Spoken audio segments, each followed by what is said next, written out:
Assalamualaikum warahmatullahi wabarakatuh. Waalaikumsalam warahmatullahi wabarakatuh. Innal hamdalillah nahmaduhu wa nasta'inuhu wa nastaghfiruh wa na'udzu billahi min shururi anfusina wa min sayyiati a'malina. Man yahdihillahu fala mudilla lahu wa man yudlil fala hadiya lahu.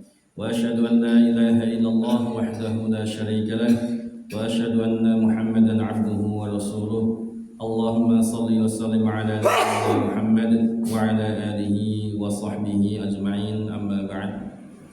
Bapak sekalian rahimakumullah, alhamdulillah, segala syukur senantiasa kita panjatkan kepada Allah Subhanahu wa taala, yang mana sampai pagi hari ini kita semuanya masih diberikan kesehatan, kekuatan, hidayah serta taufik oleh Allah Subhanahu wa taala, sehingga kita masih bisa menyempatkan waktu kita untuk melaksanakan ketaatan kepada Allah Subhanahu wa taala.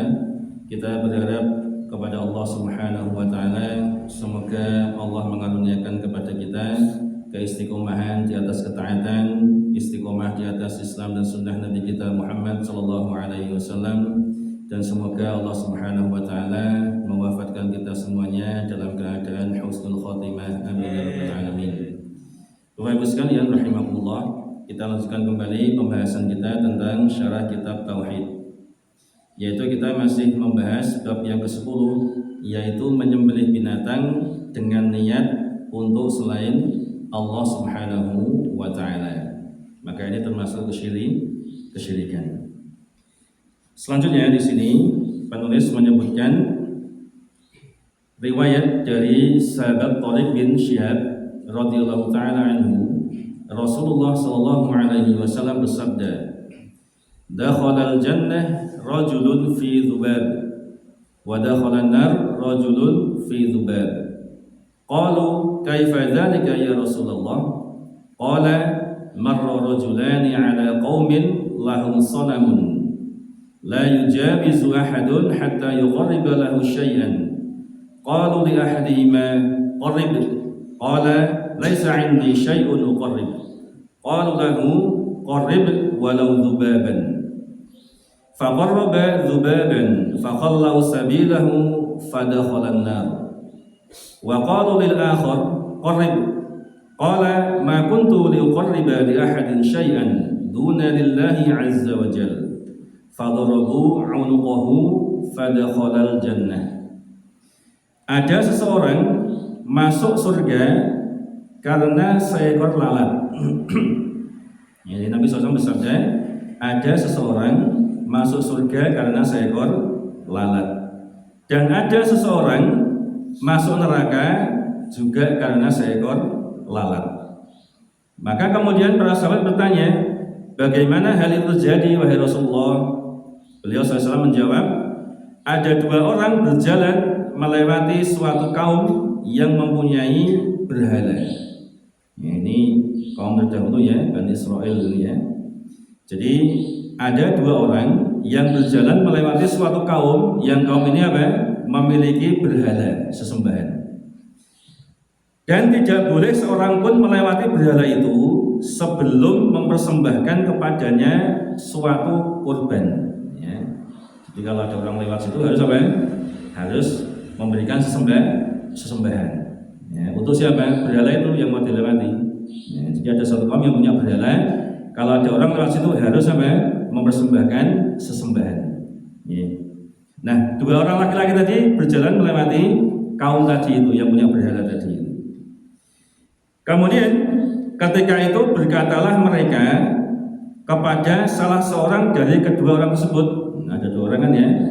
Kemudian mereka kaum tadi berkata kepada salah satunya, persembahkanlah kurban kepadanya. Persembahkanlah kurban kepadanya. Kemudian laki-laki tadi menjawab, aku tidak mempunyai sesuatu pun yang dapat aku persembahkan kepadanya. Saya nggak punya apa-apa ini yang untuk saya persembahkan. Saya nggak bawa kambing, nggak bawa unta, nggak bawa ayam dan semacamnya. Saya nggak punya apa-apa. Maka kemudian mereka pun berkata lagi, persembahkanlah sekalipun hanya dengan seekor lalat. Terus pokoknya boh be apa, yang penting apa? harus apa? Memberikan persembahan meskipun hanya dengan sayur lalat. Ini sudah sebuah apa? Ritual itu. Ya, kudu apa? Mempersembahkan sanduwemu ya meskipun apa? Dengan sayur ekor lalat. Kemudian lalu orang itu pun akhirnya mempersembahkan seekor lalat, ya kan tidak punya apa-apa. Ya, akhirnya memberikan sesembahan seekor lalat kepada siapa tadi? Berhala tadi itu, ya, berhala kaumnya tadi itu. Maka mereka pun kaum itu tadi, ya, makanya memperkenankan, mempersilahkan untuk meneruskan perjalanan silakan. Ya. Kalau sudah belum sembahan, boleh lewat, silakan. Ya, seperti itu. Ya, karena ada dua orang tadi ya, yang satu seperti ini. Ya. Lalu mereka pun memperkenankan meneruskan perjalanannya. Maka kemudian Nabi mengatakan apa ya? Fadakholan nar. Maka ia pun masuk neraka. Kemudian yang satunya lagi bagaimana? Ya, Nabi kemudian melanjutkan sabdanya. Ya. Kemudian berkatalah mereka kaum tadi itu kepada yang satunya lagi. Ya, yang satu sudah bersedia mau persembahkan lalat, akhirnya boleh jalan. Tetapi bersabda dengan orang ini apa? Maka dia masuk neraka. Kemudian satu lagi, persembahkanlah kurban kepadanya. Ya, satu lagi, laki-laki satunya. Maka laki-laki tadi kemudian menjawab, liuqarriba li ahadin syai'an duna lillahi azza wa jalla. Yang satunya apa? Tauhidnya kuat, Pak. Tidak mau berbuat syirik. Maka yang satunya ini menjawab, aku tidak patut mempersembahkan sesuatu kurban pun kepada selain Allah. Ya, saya enggak patut, Pak, mempersembahkan sesuatu kepada selain Allah karena kesyirikan. Tidak mau laki-laki ini, Pak. Ini karena ini syirik. Ya, mempersembahkan berkorban untuk selain Allah. Maka kemudian ya, fadharabu unuqahu. Maka kaum tadi pun akhirnya apa? Memenggal kepalanya. Gak mau korban ini, gak mau korban pada sembahan saya, gak boleh lewat dan dibunuh, Pak, dipenggal kepalanya. Lalu Nabi bersabda, fadakhalal jannah. Maka ia pun masuk surga. Ya. Ini hadis riwayat Imam Ahmad. Ya. Jadi luar biasa ya. Jadi Rasulullah Nabi SAW pada hadis ini mengabarkan tentang apa? Tentang bahayanya dan buruknya kesyirikan. Ya, tentang dampak besarnya kesyirikan. Ya. Karena beliau tadi menceritakan kepada para sahabatnya, dulu ada seorang apa? Yang masuk surga karena lalat. Ada juga laki-laki yang masuk surga, masuk neraka karena lalat juga. Kemudian menceritakan tadi itu. Ya. Kenapa yang satu masuk neraka karena lalat? Karena dia mau apa? Memberikan sesembahan kepada berhala dengan seekor lalat. Karena ini kesyirikan, syirik besar, Pak, pembatal keislaman. Maka Nabi sabda apa? Fadakhalal nar. Maka ia masuk neraka. Ini luar biasa ya. Padahal yang disembahkan cuma apa? Lalat. Ya. Bagaimana dengan sekarang ya? Ada orang yang apa? Menyembelih kerbau ya untuk siapa? Nyirorogi itu juga. Lalat aja apa? Ini bisa membatalkan kesan seorang, bisa membuat apa? Seseorang masuk neraka. Apalagi dengan kerbau. Ada lagi punya mengatakan akan cuma nyembelih ayam, Pak Ustaz. Ayam kan, loh, jangankan ayam, lalat ini loh. Ya. Ini orang bisa masuk neraka dengan apa? Mempersembahkan lalat kepada berhala. Apalagi ayam, ya, apalagi kambing, ya. Mau bangun jembatan, mau bangun apa, kemudian apa? Nyembelih kambing, kepalanya dipendam. Ini nyembelih untuk siapa ini? Selain Allah. Ya, ini kesyirikan, Pak. Ya, lalat aja bisa menyebabkan sunnah, apalagi kambing, apalagi sapi, kerbau dan seterusnya. Ya. Maka ini kesyirikannya apa? Sesuatu yang tidak boleh kita remehkan. Jadi bukan masalah hewan kurbannya, Pak, tapi apa? Perbuatan syiriknya itu. Ya. Ini syirik besar termasuk pembatal keislaman. Baik sekalian rahmatullah. Ya. Faedah dari hadis ini yang pertama yaitu tentang bahayanya kesyirikan. Walaupun dalam perkara yang dianggap sepele oleh manusia, banyak orang sekarang menganggap apa? Remeh, sepele tentang kesyirikan. Mau cuma ngono tok ya Mas, ya kan ya budaya toh. Ini cuma dalam rangka apa? Nguri-nguri budaya. Padahal budayanya budaya kesyirikan. Ya. Dan yang disembelih enggak cuma lalat, ya, disembelih apa? Ayam, ya, macam-macam Pak. Ya, ayam lebih besar daripada lalat coba. Ya. Maka ketika acara seperti ini, meskipun dikemas dengan apa budaya kayak kita sebagai muslim sama sekali harus berlepas diri. Ya, Islam itu sekali lagi bukan anti budaya. Ya, silahkan ya, selama budaya itu baik silahkan. Ya, sudah saya contohkan ya, budaya Jawa itu banyak yang baik Pak. Ya, seperti apa? Budaya apa? Bahasa gitu. Kalau kita bicara dengan orang tua, apa istilahnya ada apa itu? Ada kromo inggil, kromo apalagi itu ya. Harus sopan ya. Beda kalau kita ngomong dengan teman sebaya, itu dengan ngopo, ya begitu ya. Ini bagus sekali mengajarkan kita apa? Kesopanan, menghormati yang tua. Ini bahkan termasuk ajaran ya sesuai ajaran Islam. Karena Islam mengajarkan apa? Hormati yang tua, sayangi yang muda. Ya. Jadi kalau seperti ini silakan diuri-uri, Jadi bahasa Jawa kromo inggil itu bagus, silakan diuri-uri, ya, anak-anak kita yang mungkin belum ada kita ajari, ya. Kalau sama orang tua ngomongnya yang halus, ya, nggak boleh ngopo, nggak boleh samakan dengan apa? Kalau kita ngomong sama teman kita, ini budaya yang bagus, silakan. Ya. Kemudian budaya apalagi misalnya gotong royong, ya, sambatan kalau bahasa kita ya. Ada orang bangun rumah, kemudian tangga-tangganya apa? Sambatan, saling bantu. Ini budaya yang bagus sekali, silakan diuri-uri. Dan banyak lagi budaya yang bagus, ya, silakan. Tapi kalau budaya itu sudah berbau kesyirikan, nah, maka ini sudah melanggar agama. Maka sebagai muslim, ya, sebagai orang Jawa dan sebagai muslim, ya, jangan dilupakan muslimnya, ya. Hanya gara-gara saya orang Jawa, iya saya orang Jawa, tapi saya juga muslim, mau dikemanakan Islamnya, ya. Jadi Islam itu tidak harus sampai menghilangkan Jawanya, ya. Bahkan sekarang nanti bisa dilihat itu banyak sekali ya di YouTube itu. Di antaranya Ustaz Abdullah Salah Bayati itu Klaten itu Pak, itu kajiannya bahasa Jawa semua. Iya, pernah kita undang ke Blora itu pakai bahasa Jawa Pak. Itu orang di Jawa seneng gitu bahasa Jawa. Silakan tidak apa-apa. Seperti itu. Kemudian yang kedua, syirik ini mewajibkan pelakunya masuk neraka. Kesyirikan ini mewajibkan pelakunya masuk neraka. Adapun kebalikannya, tauhid mewajibkan pelakunya masuk surga. Karena dua orang jelas sekali ya. Yang satu bersedia mempersembahkan persembahan meskipun lalat, akhirnya apa? Masuk neraka. Kemudian yang satu tidak mau dia. Ini dia ahli tauhid, tidak mau mempersembahkan kepada selain Allah meskipun sekarang tidak mau dia. Akhirnya dibunuh. Maka Nabi bersabda apa? Dakhalal jannah. Dia masuk surga. Jadi ini diantara keutamaan apa? Tauhid itu sekalian. Jadi tauhid ini merupakan sesuatu yang prinsipnya. Jangan kita korbankan hanya karena sungkan, ini tidak boleh.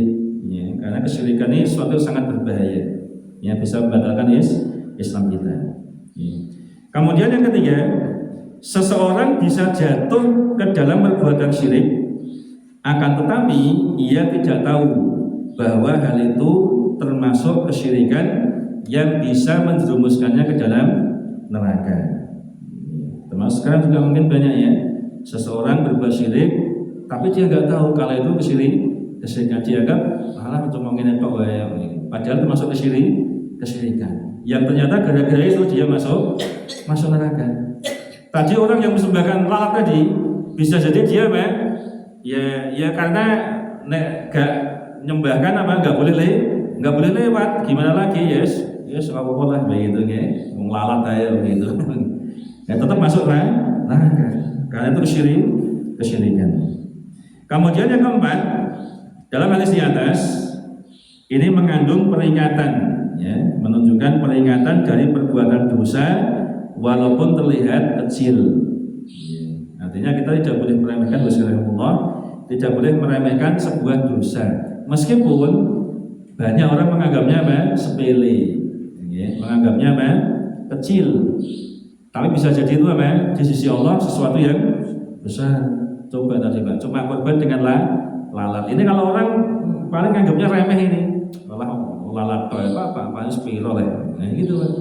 Padahal di sisi Allah ini besar ini, dosa besar ini, syirik besar ini kan. Ya, bisa membatalkan Islam, menyebabkan masuk neraka, enggak main-main Pak. Seperti itu. Maka kita tidak boleh meremehkan dosa meskipun apa? Banyak orang meremehkan dosa tersebut. Ya. Kemudian yang kelima, orang tersebut masuk neraka karena sebab yang tidak dia maksudkan, tetapi dia melakukannya agar terbebas dari kejahatan para penyembah patung atau berhala tadi itu. Ya, dia cuma ingin menyelamatkan diri itu ya, daripada kalah lewat ya sudah seperti itu. Ternyata itu bisa menjerumuskannya ke dalam neraka. Kemudian yang keenam selanjutnya, seorang muslim jika melakukan syirik, terutama syirik besar ya, maka batallah keislamannya. Itu masuk pembatal keislaman yang paling pertama dan utama, yaitu apa? Syirik besar. Itu masuk pembatal keislaman. Allah berfirman, la in asyrakta la yahbatanna 'amaluka. Wahai Muhammad, sungguh jika kamu berbuat syirik, la yahbatanna 'amaluka. Niscaya akan apa? Batal seluruh amalanmu. Batal amalan semuanya. Bisa batal Islamnya. Kemudian, ya, di seorang muslim jika melakukan kesyirikan, maka batalah keislamannya dan masuk neraka. Karena orang tersebut muslim. Ya, dari cerita tadi itu menunjukkan apa? Ini kedua-duanya muslim. Ya. Kenapa? Karena jika dia tidak muslim, maka tidak mungkin dikatakan begini dalam hadis tadi. Tapi Nabi kan bersabda, dia masuk neraka karena seekor lalat. Ini seandainya dia itu nggak muslim, kafir, Nabi nggak akan mungkin bahasa seperti itu. Karena namanya orang kafir, ya karena dia kafir masuk neraka. Tapi Nabi mengatakan apa? Ada orang yang masuk neraka gara-gara seekor lalat. Ini menunjukkan apa? Ini dua-duanya muslim, Pak. Ya, karena Bani Israil dulu kan saat itu mereka muslim kan ya. Misalnya pengikutnya Nabi Musa, ini Islam atau tidak? Islam, Pak. Zaman itu ya mereka itu orang muslim ya. Tapi setelah diutus Nabi Muhammad SAW, maka semua ya orang Yahudi, orang Nasrani, maka wajib beriman kepada Nabi Muhammad SAW. Kalau ada yang nggak mau beriman pada Muhammad, maka semua mereka kafir. Tapi kalau orang ahli kitab zaman dulu, zaman Nabi Musa, pengikut Nabi Musa, itu mereka muslim yang saat itu ya, bukan yang sekarang ini ya. Kalau sekarang mereka nggak mau beriman pada Nabi Muhammad, ya kafir semuanya. Jadi hukum ahli kitab ini ada rinciannya ya. Jadi yang pengikut Nabi Musa, pengikutnya Nabi Isa, itu mereka muslim. Ya, saat itu yang mereka itu orang muslim. Ya. Adapun yang kafir ya, setelah diutusnya Nabi Muhammad SAW, yang mereka nggak mau masuk Islam, beriman pada Muhammad, maka mereka akan kafir. Ya, memang dari hadis ini menunjukkan apa? Berkorban kepada selain Allah termasuk pembatal keislaman. Ya. Kemudian selanjutnya dari hadis di atas menunjukkan bahwasannya menyembelih kurban ini termasuk ibadah. Ya, jadi menyembelih kurban ini termasuk ibadah. Dan karena itu memalingkan ibadah tersebut kepada selain Allah Ta'ala ini merupakan syirik besar. Karena berkorban termasuk ibadah, maka tidak boleh kita memalingkan ibadah kepada selain Allah. Ini kesyirikan. Kemudian selanjutnya yaitu tentang keutamaan tauhid. Hadis ini menunjukkan apa? Keutamaan tauhid dan besarnya buah dan manfaat yang dikandungnya. Jadi keutamaan tauhid itu luar biasa. Ya. Jadi kita punya prinsip tauhid, tidak apa syirik. Kalau kita pegang sampai mati ini prinsip tauhid, Pak, ini luar biasa keutamanya. Allah menjamin surga. Ya. Kemudian yang terakhir, hadis di atas menunjukkan apa? Keutamaan bersabar di atas kebenaran. Yaitu orang yang kedua tadi apa? Disuruh mempersembahkan lalat tidak mau dia. Dia lupa pokok di atas tauhid. Akhirnya meskipun dipenggal lehernya, Nabi bersabda, dakhalal jannah. Dia masuk surga. Dan inilah yang kita cari. Ya, demikian. Nah, ya orang sama dulu itu meskipun dipenggal dia nggak takut, Pak. Karena pertahankan apa prinsip tauhid. Ya, beda dengan kita sekarang ya. Cuma goro-goro sungkan aja, Pak. Dia ikut-ikutan dalam acara kesyirikan hanya karena apa? Sungkan. Padahal kalau nggak datang itu nggak apa-apa, nggak apa-apa. Bikin alasan aja. Ya, saya ada acara Pak, acara keluarga. Acara keluarga kan banyak loh, ya. Makan bareng juga acara keluarga, tidur bareng juga acara keluarga, ya. Main sama anak juga acara keluarga. Bikin alasan bisa. Dan sebenarnya tidak apa-apa, ya. Tapi kadang kita apa? Pakai sungkan, musuh bupati toko, camatnya toko, itu repot Pak. Makanya sungkan itu bisa berbahaya. Di antara contohnya siapa? Abu Thalib. Itu ketika sudah mau meninggal, Nabi datang gitu Pak. Ya, ngajak mengucapkan syahadat, ucapkanlah la ilaha pamanku, ucapkanlah la ilaha illallah. Sehingga dengan kalimat itu aku bisa apa? Bisa menolongmu di sisi Allah. Karena kalau kamu syahadat, kamu masuk Islam, nanti saya bisa ngasih syafaat. Ya. Ternyata di sebelahnya Abu Thalib ada siapa? Abu Jahal. Abu Jahal ngompori, gimana kamu masuk Islam? Kamu akan apa? Kamu murtad dari agama nenek moyangmu. Nanti kamu akan dicela kaummu. Ini murtad dari agama nenek moyang. Akhirnya karena Abu Thalib apa? Sungkan Pak. Ya. Tidak mau apa? Nanti dicela oleh kaumnya. Dituduh apa? Dikira apa? Ini sudah murtad dari agama nenek moyang. Gara-gara masuk Islam. Akhirnya tetap mati dalam keadaan apa? Dalam keadaan kafir agama. Gara-gara apa tadi? Sungkan Pak. Ada Abu Jahal. Ya, ini juga pentingnya apa? Pentingnya teman apa? Ya teman Pak. Sahabat itu sangat berpengaruh. Maka carilah teman atau sahabat yang soleh. Ya, kalau berkomunitas ya, carilah komunitas yang baik, yang soleh. Karena teman itu bisa apa? Bisa narik Pak. Ya, seseorang itu bisa narik temannya. Orang itu kalau bergaul dengan pemabuk misalnya, cepat atau lambat, nanti lama-lama dia akan apa? Ikut mabuk. Orang kalau apa? Kumpulannya itu sahabatnya, orang yang sregep ngaji, ya, pasti apa? Dia lambat laun akan ikut ngaji. Wah, lihatnya ngaji kabeh, aku gak ngaji dewe, aku tak melu. Nah, dia apa? Sahabat itu narik, Pak. Ya, narik kalau dalam kebaikan bagus, ya. Tapi kalau tarik keburukan ini repot, Pak. Ya, maka dalam Islam itu apa? Pergaulan sangat penting. Ya, maka anak-anak kita harus kita perhatikan ya pergaulannya. Ya, apalagi yang kita punya anak perempuannya, ini tidak boleh misalnya ada teman laki-laki ya, Pak, ngampiri ya dengan alasan badai belajar kelompok, Pak. Ini tidak boleh ini ya. Apalagi anak kita sudah balik terus digunjangnya cah loro, ya. Ini bukan mahramnya ini, Pak. Jebule dijak pacaran ning Kridosono. Ini orang tuanya mengizinkan ikut dosa. Nanti ada hisabnya itu menjawabkan. Punya anak perempuan apa? Dibiarkan keluar dengan apa? Laki yang bukan mahramnya. Meskipun alasannya belajar kelompok tidak boleh. Jadi ini harus kita zaman sekarang ini sudah betul-betul apa?